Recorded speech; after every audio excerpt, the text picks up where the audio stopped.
Pels and raise de rotation externe de l'épaule, tu vas venir te mettre à plat ventre. L'épaule, au niveau du devant de l'épaule doit être le plus au contact possible. Tu vas venir étirer tes rotateurs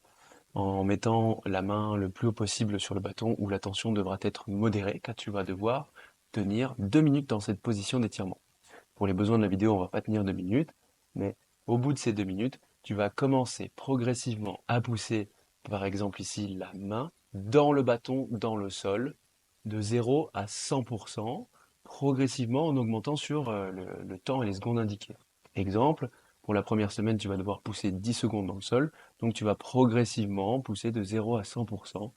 sur ces 10 secondes. Ensuite, lorsque tu as terminé ces 10 secondes, tu vas essayer de décoller très très très fort la main vers le ciel en gardant bien le devant de l'épaule collé, et tu vas pousser à 100% pendant 10 secondes dans l'autre sens,